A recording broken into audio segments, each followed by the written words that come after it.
আসসালামু আলাইকুম প্রিয় ছাত্ররা, আশা করছি আল্লাহর অশেষ রহমতে তোমরা সবাই ভালো আছো, সুস্থ আছো, নিরাপদে আছো, পরিবারের সবাইকে নিয়েই ভালোভাবে আছো সবাই। আমার আজকে ক্লাস হলো বিবিএ ফোর্থ ইয়ারের সাথে অ্যাডভান্স অ্যাকাউন্টিং 2। আমরা তোমাদের সিলেবাস অনুযায়ী পার্ট বিতে যে বিষয়গুলো ছিল, governmental accounting, non profit organisation and NGO accounting, এগুলো নিয়ে আলোচনা করছিলাম।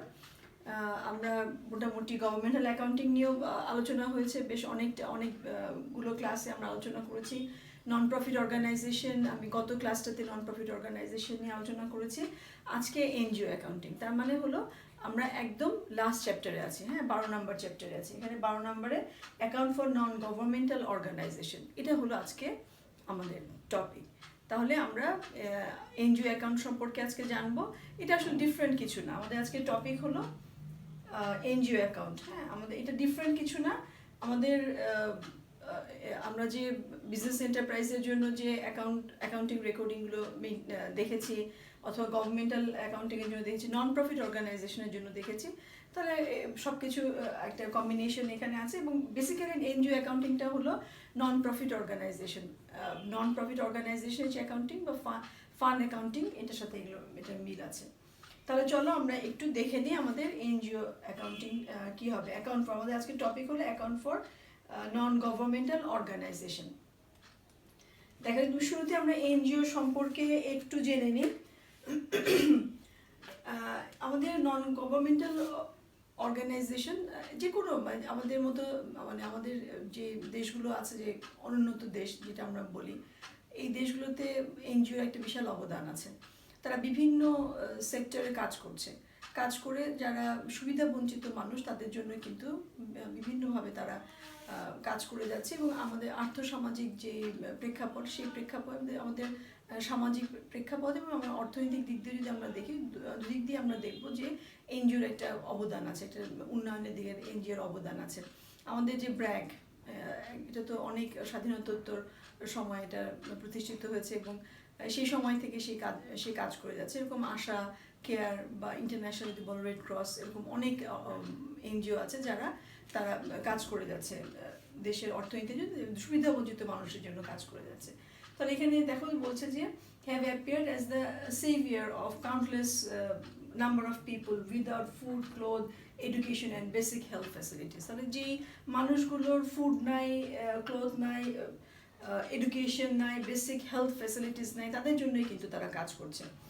এরপর দেখো কি বলছে যে Bangladesh is a under privilege country এবং with the record of being most density populated country on earth and feedable man power competency, Bangladesh is facing massive challenge to meet up the demand for her ever increasing population. এই যে জনসংখ্যার বৃদ্ধি উত্তরোত্তর বৃদ্ধি হচ্ছে, তাহলে এখানেও কিন্তু এনজিওর একটা অবদান আছে। আমাদের যে এখন জনসংখ্যা অনেকটা নিয়ন্ত্রণে আছে, এটা কিন্তু আমাদের এনজিওর একটা অবদান আছে। তারা ঘরে ঘরে যে মানুষকে বোঝানো, এই কাজটা কিন্তু এনজিও করে গেছে। কখনো গভর্নমেন্টের পৃষ্ঠপোষকতায়, কখনো কোনো ব্যক্তিগত বা কোনো আন্তর্জাতিক কোনো সংস্থার উদ্যোগে তারা করে গেছে। আচ্ছা, আর এখানে দেখো কি বলছে যে role of catalyst in the attainment of sustainable economic growth. Sustainable economic growth যেটা যে কোনো দেশের জন্য একটা অ্যাটেনেবল একটা বিষয় থাকে, একটা অবজেক্টিভ থাকে। And development provided and endurable, warm and dependable relationship is there between the government and NGO, where both are working for the benefit of the people with numerable activities. আমি কিছুক্ষণ আগে যেটা বললাম যে গভর্নমেন্টের সাথে সংশ্লিষ্ট হয়েই কিন্তু তারা কাজগুলো করে যাচ্ছে, এনজিওগুলো। আর এখানে আমরা দেখব যে আর অর্গানাইজ দিস পিপল, এখানে there main task are to organise this people. যে এই যে সুবিধা বঞ্চিত যে মানুষদের কথা আমরা বলছি, তাদেরকে অর্গানাইজ করে তাদের কাজ, create awareness in them and make them development oriented. আর this organisation are working based on the assessed need and demand of the grassroot level farmers and women. By involving the beneficiary directly, they are working with the context of overall national planning for development. তাহলে এভাবে আমরা দেখে যাচ্ছি যে আমাদের socio economic ডেভেলপমেন্টের ক্ষেত্রে এই যে সাস্টেনেবল গ্রোথের কথা আমরা সবসময় বলি, তাই এগুলোর পেছনে কিন্তু এনজিওর একটা অবদান আছে। এবং আমাদের এই যে পপুলেশন বার্থ কাউন্ট কন্ট্রোল যে একটা বলা হয় যে বাংলাদেশ একটা সাফল্য পেয়েছে, এবং এটার পিছনেও কিন্তু এনজিওগুলোর অবদান রয়েছে। আচ্ছা, আমাদের যদি depending on its type, NGO can work together wide variety of goals. আমরা কি করতে পারি যে according to the world bank এনজিওকে দুটো টাইপের মধ্যে ভাগ করেছে। একটা হলো অপারেশনাল, আর একটা হলো অ্যাডভোকেসি। হ্যাঁ, যেই গোলের উপরে towards the wide variety of goals, মানে এনজিওগুলোর যে গোল, যে উদ্দেশ্য, তার উপর বেসিস করে আমরা বলবো যে দুটো টাইপ তারা এটাকে দুটো টাইপে তারা ক্লাসিফাই করেছে। একটা অপারেশনাল, একটা হলো অ্যাডভোকেসি। আরও কিন্তু আছে, আর অন্যান্য যেগুলো আছে দেখো, operation NGO focus on the development project, while advocacy NGO focus on the promoting sardine causes. ঠিক আছে, এখানে পুরো অপারেশন এটা একদম ডেভেলপমেন্ট প্রজেক্টগুলোর ডিল করে, আর এখানে কোনো সার্টিন কজেসের উপরে বেসিস করে কিন্তু আমাদের এই অ্যাডভোকেসি যেই এনজিওগুলো আছে সেগুলো পরিচালিত হয়। আর এছাড়া দেখো আমাদের আর কি বলেছে, many NGO specially large ones encompasses both type at once, though they are often one area they are more focused on. মানে বড় বড় যে অর্গানাইজেশনগুলো আছে তারা কিন্তু দুটো দিকেই তারা জোর দিচ্ছে, অপারেশন অ্যাডভোকেসি, তবে যে কোনো একটার দিকে তারা মেইনলি মোর ফোকাসড হয় আর কি। আচ্ছা, আর আমাদের area of work can include কি এরিয়া আমরা দেখতে পাচ্ছি, যেমন দেখো emergency relief, international health education, women's right, children's right, economic development, environmental advocacy, disaster preparation and more. ঠিক আছে, তাহলে এই বিষয়গুলো মোটামুটি এই বিষয়গুলোর উপরে কিন্তু তারা কাজ করে যাচ্ছে। তাহলে আমরা কি দেখলাম, ইমার্জেন্সি রিলিফ আছে, ইন্টারন্যাশনাল হেলথ এডুকেশন আছে, উইমেন্স রাইট আছে, চিলড্রেন্স রাইট আছে, ইকোনমিক ডেভেলপমেন্ট আছে, এনভায়রনমেন্টাল অ্যাডভোকেসি আছে, ডিজাস্টার প্রিপারেশন অ্যান্ড মোর। তাহলে এইভাবে আমাদের এই এনজিওগুলো এই ক্ষেত্রগুলোতে কাজ করে যাচ্ছে। আরও আছে, আরও আমরা পাবো। আচ্ছা, আর দেখো এখানে কিছু যে আমরা 2 ক্যাটাগরি বলেছি, তার বাইরেও আরও বিভিন্নভাবে এটাকে কাজের উপরে বেসিস করে এটাকে কিন্তু ডিভাইডেড করা হচ্ছে। Here are some main types, দেখো, BINGO, big international NGOs such as the Red Cross. These are also called business friendly NGOs. Bingo. Abar INGO, INGO, an international NGO such as Oxfam. International যে NGO গুলো সেটাকে INGO বলছে। NGO, an environmental NGO like Greenpeace এর কথা তো আমরা সবাই জানি, তারা environmental যে ফ্যাক্টরগুলো আছে সেই ফ্যাক্টরগুলো নিয়ে কাজ করছে। আর RINGO, religious international NGO such as Catholic Relief Service, এরকম আমরা অনেক আরও পাবো। সিএসও, এখানে civil society organization like Amnesty International. হ্যাঁ, তাহলে আমরা আর গনগো বা NGO, governmental organization like International Union for Conservation of Nature. তাহলে এগুলো আমরা যে অপারেশনাল অ্যান্ড অ্যাডভোকেসি দুটো টাইপ আমরা বলেছি, ওয়ার্ল্ড ব্যাংক দুটো টাইপ করেছে। তাছাড়া এইভাবেও কিন্তু এনজিওগুলোকে আমরা ডিভাইডেড বা বিভিন্ন টাইপের মধ্যে ফেলতে পারি, বিভিন্ন ক্যাটাগরির মধ্যে আমরা ফেলতে পারি। আচ্ছা, হাউ আর এনজিও ফান্ডেড? এনজিওর ফান্ডগুলো কোথা থেকে আসে এটা আমরা একটু দেখে আসো। কি বলছে, NGO are funded primarily through grants, loan, membership dues and private donations. মানে আমাদের নন প্রফিট অর্গানাইজেশনস বা আমাদের গভর্নমেন্টাল অর্গানাইজেশনের ক্ষেত্রেও আমরা দেখেছি, তবে গভর্নমেন্টের ট্যাক্স ছিল, এখানে ট্যাক্সটা শুধু নেই। তাহলে এখানে দেখো এনজিও ফান্ডেড প্রিলিমিনারি কি হচ্ছে, through grants, loans, membership dues and private donations. এগুলো হলো তার ফান্ডিংয়ের একটা বিভিন্ন source. They are also able to get funding from government organization without losing their NGO status. তারা গভর্নমেন্টের কাছ থেকেও ফান্ডিং পেতে পারে তাদের এনজিও স্ট্যাটাসটাকে লুজ করা ছাড়াই। While some NGOs depend on this type of funding, government can be involved in decision or oversee what our NGOs does. তো যখন গভর্নমেন্টের সাথে সংশ্লিষ্টতা আছে বা গভর্নমেন্ট যখন ফান্ডিং করছে তখন কিন্তু গভর্নমেন্টের একটা ডিসিশন মেকিংয়ের ব্যাপারও সেখানেও থাকতে পারে, এবং গভর্নমেন্ট সেটা অবশ্যই, গভর্নমেন্টের তো যে কোনো জিনিসই অডিটের ব্যাপার, গভর্নমেন্টের খরচ মানেই হলো সেখানে অডিট হবে। তাহলে এখানে তারা এই যেই এনজিওতে তারা ফান্ডিং করছে তাদের কার্যক্রমগুলো কিন্তু তারা পর্যবেক্ষণ করবে, এটাই স্বাভাবিক। তবে এনজিওগুলো বিভিন্ন ল আন্ডারে পরিচালিত হচ্ছে এবং গভর্নমেন্ট কিন্তু সব এনজিওর উপরেই তারা নজর রাখে বা তাদের কার্যক্রম সম্পর্কে একটা ধারণা তাদের রাখতে হয়। আচ্ছা, বেসিস অফ অ্যাকাউন্টিং, আমরা অ্যাকাউন্টিংয়ে চলে আসি। আমাদের বেসিস অফ অ্যাকাউন্টিংটা কি? বেসিস অফ অ্যাকাউন্টিং কিন্তু আমরা দেখবো যে একেবারেই আমাদের যে অ্যাকাউন্টিংয়ে যেভাবে আমরা রাখি সেটাই এখানে বলা হয়েছে। এখানে কি বল দেখো যে historical basis of accounting but asset shall be revalued. মানে এখানে আমরা যেভাবে অ্যাকাউন্টিংয়ে হিস্টোরিক্যাল ডাটার উপরে বেসিস করে, মানে যেই ঘটনাটা ঘটেছে সেই ঘটনাটা আমরা রেকর্ড করছি, সেরকমভাবে এখানেও অ্যাকাউন্টিং রেকর্ড হচ্ছে। আর অ্যাসেটের ক্ষেত্রে বলা হচ্ছে এটা টাইম টু টাইম রিভ্যালু হচ্ছে, যে কারেন্ট ভ্যালুজ অ্যাজ নেসেসারি, যখন প্রয়োজন হচ্ছে তখন এটা রিভ্যালুয়েশন হচ্ছে। The organization shall apply accrual based accounting method.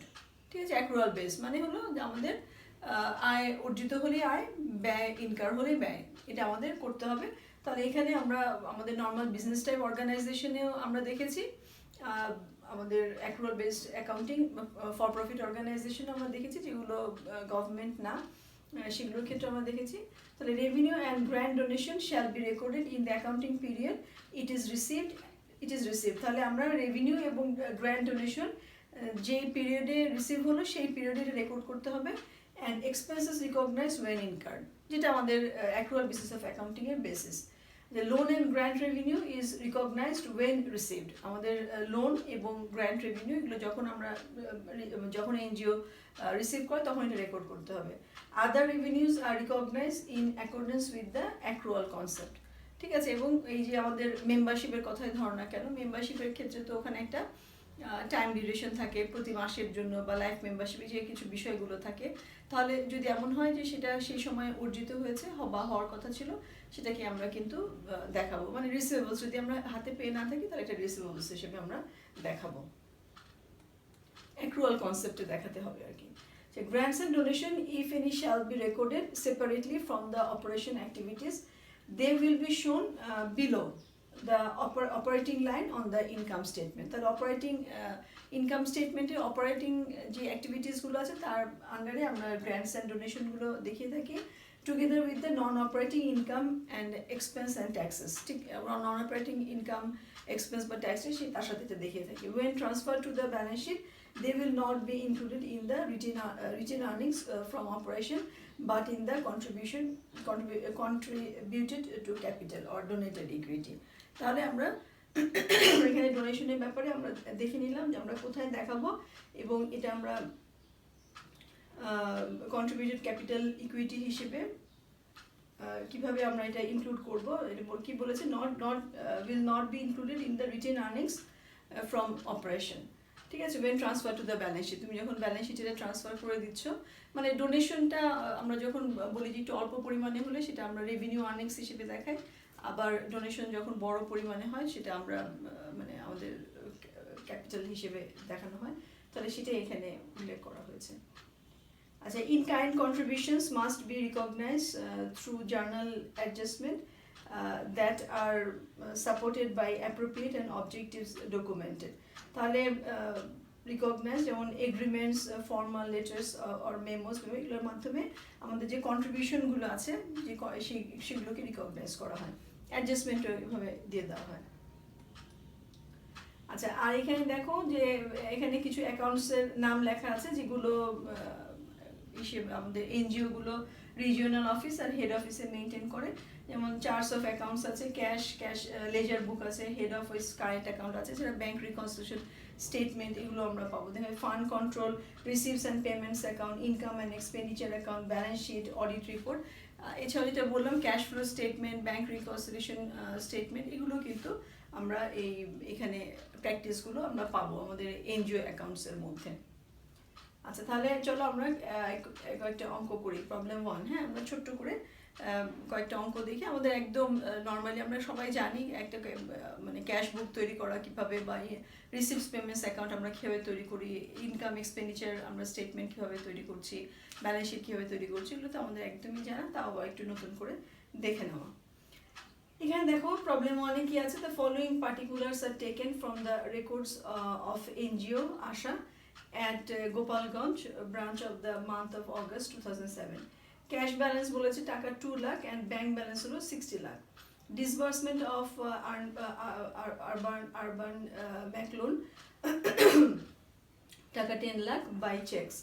Distribution of rural bank loan টাকা 30 লাখ by check.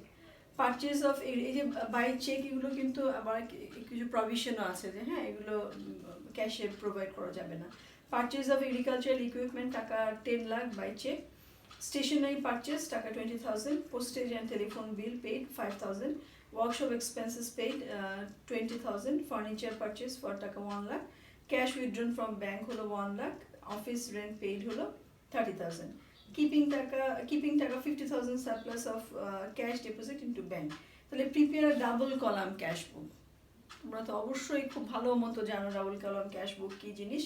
চলো আমরা একটু দেখে নিই। এরকম ভাবে আমাদের ডাবল কলাম ক্যাশ বুক মানে ক্যাশ এবং ব্যাংকের দুটো কলাম আমরা মেনটেন করছি। এখানে ডেবিট সাইড, এটা ক্রেডিট সাইড। তাহলে দেখো একদম আমাদের কি ছিল, একদম প্রথমে এটা বলেছে ক্যাশ ব্যালেন্স টাকা 2 লাখ অ্যান্ড ব্যাংক ব্যালেন্স হলো টাকা 60 লাখ। তাহলে প্রথমে আমরা ডেবিট সাইডে বসিয়ে নিই, আমাদের ব্যালেন্স বিডি, ক্যাশ হলো 2 লাখ আর ব্যাংক হলো আমাদের 60 লাখ। এরপরে বলেছে disbursement of urban mac loan taka 10 lakh.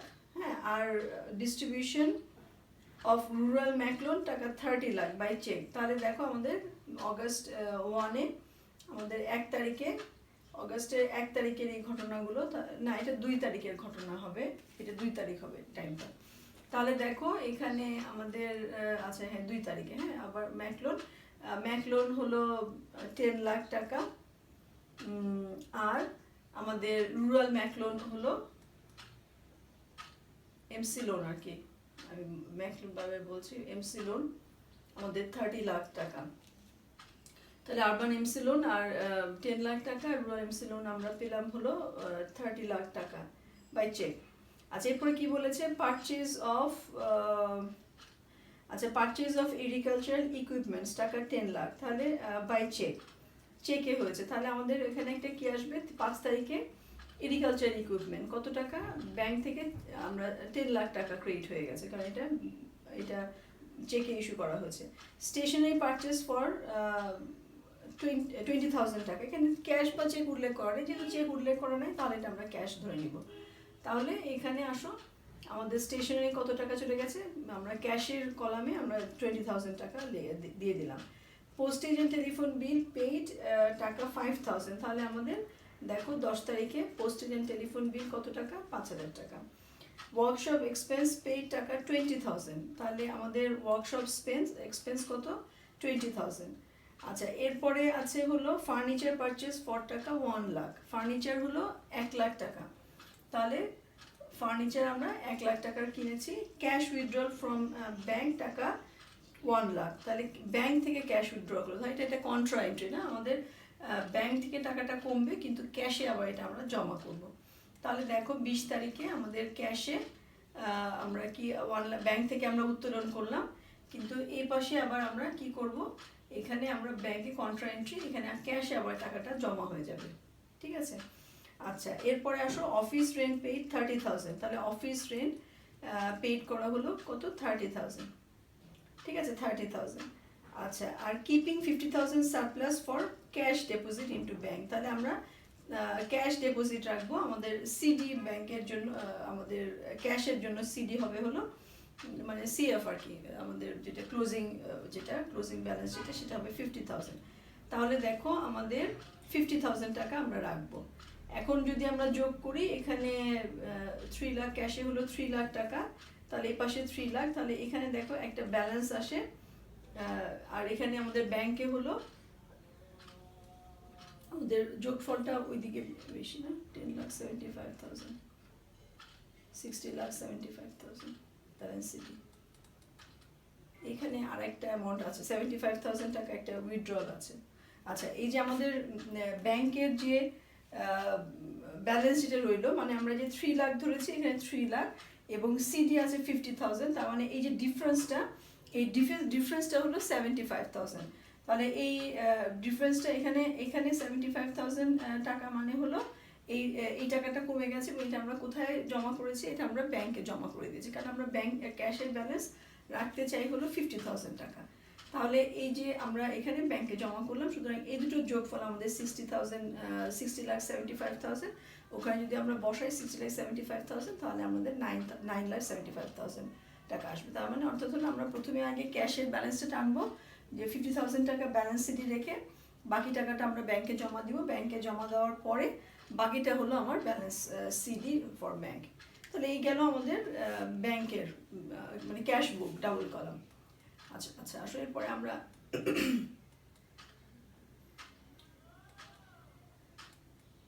এটা আবার সেপ্টেম্বরের 1 তারিখে আমার ওই ব্যালেন্সটা আমরা ক্যারি ফরওয়ার্ড করলাম। আচ্ছা, এই হলো আমাদের ক্যাশ বুক ডাবল কলাম। এরপরে আসো প্রবলেম 2-তে আমরা যাই।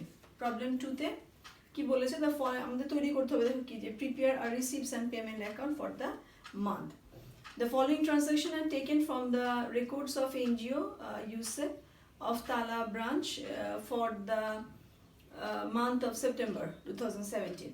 Opening cash balance taka 1,50,000, opening bank balance 8,50,000.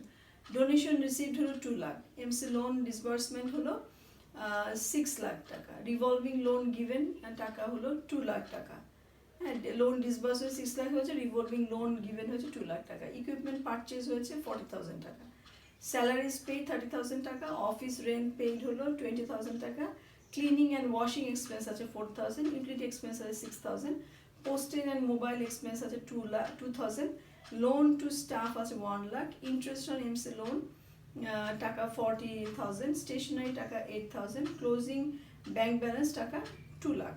ঠিক আছে, prepare receives and payment account for the month. হ্যাঁ, আমরা সেপ্টেম্বরের জন্য করব। আসো আমরা করি receives and payment account for the month of September 2000। আমরা তো এটা তো আমরা নন প্রফিট অর্গানাইজেশনে করেছি, আবার একটু এখানে দেখে নিই। তাহলে কি বলেছে, ওপেনিং ক্যাশ ব্যালেন্স হলো আমাদের 1,50,000 টাকা আমাদের। তাহলে এখানে 1,50,000 হলো আমাদের ক্যাশ ব্যালেন্স, আর ব্যাংকে আছে হলো 8,50,000। তাহলে টোটাল মিলে আমাদের কত আসলো, 10 লাখ টাকা হলো ওপেনিং ব্যালেন্স আছে। এরপরে বলেছে ডোনেশন পাওয়া গেছে 2 লাখ টাকা, তাহলে আমরা ডোনেশন দিলাম 2 লাখ টাকা। আমাদের এমসি লোন ডিসবার্সমেন্ট আছে হলো 6 লাখ টাকা, তাহলে আমাদের লোন পেমেন্ট হলো 6 লাখ টাকা। এরপরে আছে রিভলভিং লোন গিভেন আছে 2 লাখ, তাহলে রিভলভিং লোন গিভেন 2 লাখ আমাদের ক্রেডিট সাইড, আমাদের পেমেন্ট সাইডে চলে গেল। আর আছে কি ইকুইপমেন্ট পারচেজ টাকা 40,000, তাহলে ইকুইপমেন্ট আমরা পারচেজ করেছি দেখো 40,000। আর কি আছে, এটা আমাদের পেমেন্ট সাইডে চলে গেছে। এরপর আছে স্যালারিজ পেড 30,000, তাহলে আমরা স্যালারি দিলাম কত 30,000 টাকা। আচ্ছা, আর আছে হলো অফিস রেন্ট পেড হলো, অফিস রেন্ট হলো 20,000 টাকা, তাহলে অফিস রেন্ট আমাদের 20,000 টাকা। লোন টু স্টাফ হলো 1 লাখ, তাহলে আমরা লোন ক্লিনিং অ্যান্ড আছে একটা, আমি বোধহয় একটু এগিয়ে গিয়েছি বোধহয়, যে ক্লিনিং অ্যান্ড ওয়াশিং এক্সপেন্স হলো 4,000 টাকা। আর আছে ইউটিলিটিস এক্সপেন্স আছে 6 লাখ টাকা, ইউটিলিটিস এক্সপেন্স আছে আমাদের 6 লাখ টাকা। পোস্টেজ অ্যান্ড মোবাইল এক্সপেন্স আছে 2 লাখ টাকা, 2,000 টাকা।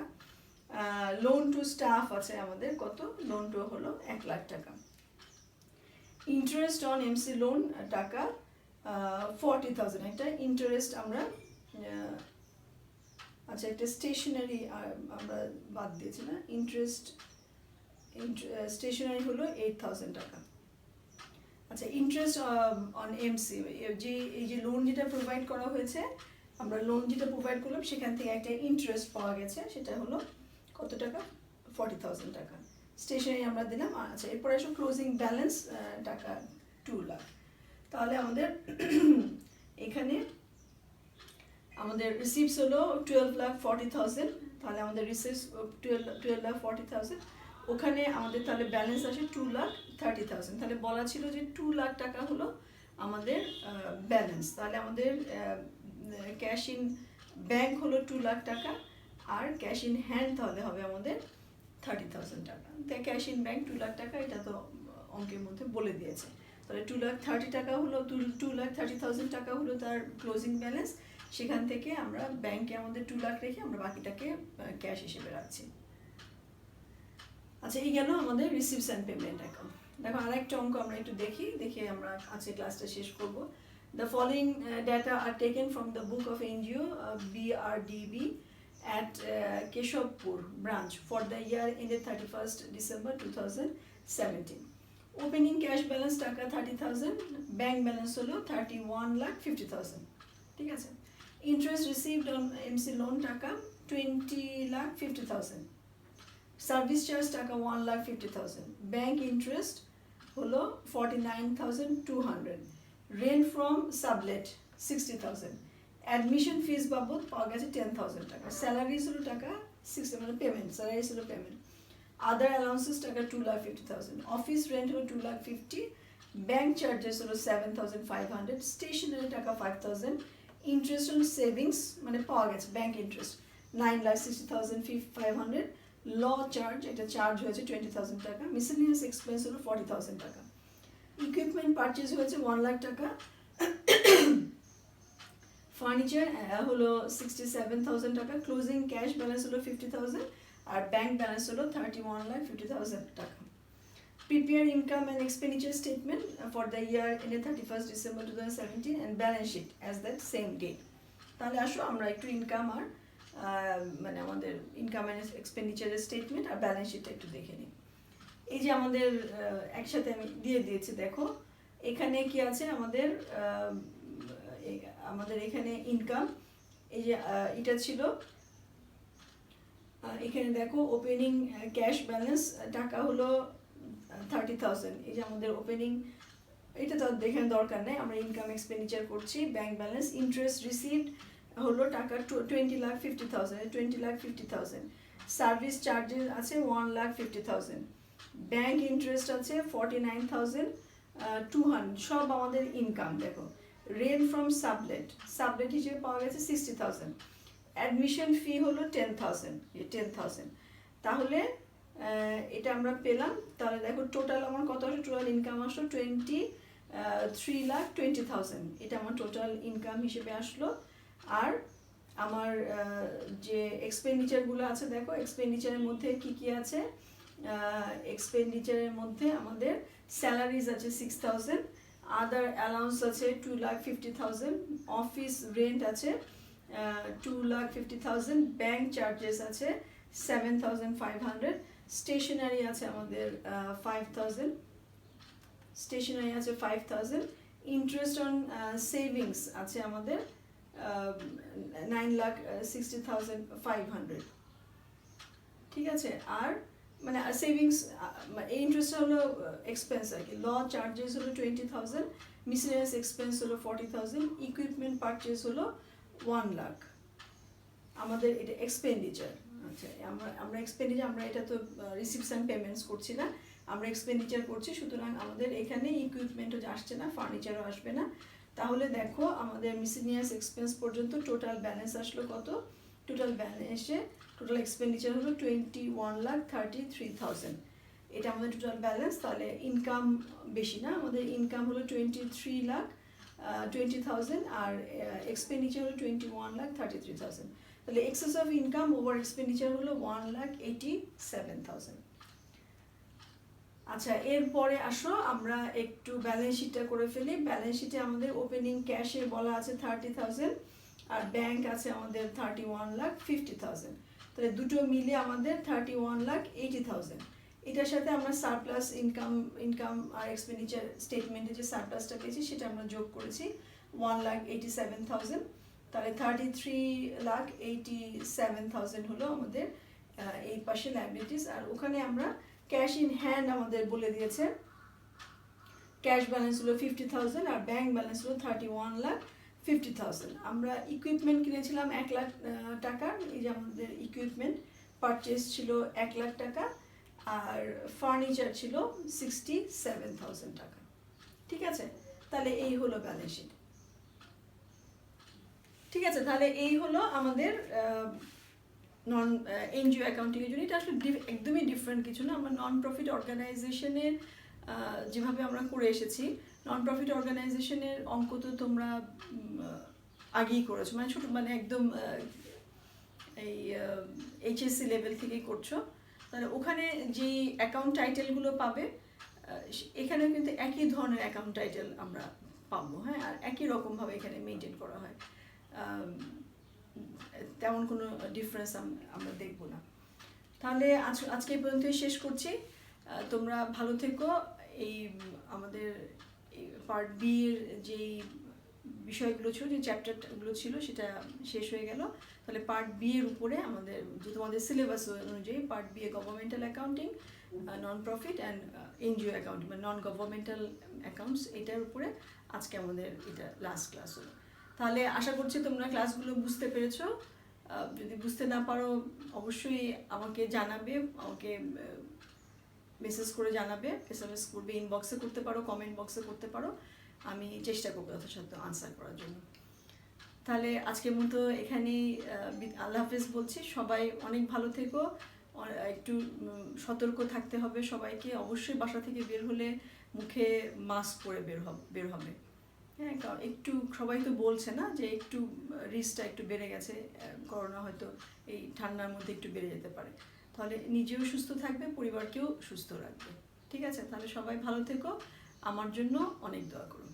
আল্লাহ হাফিজ।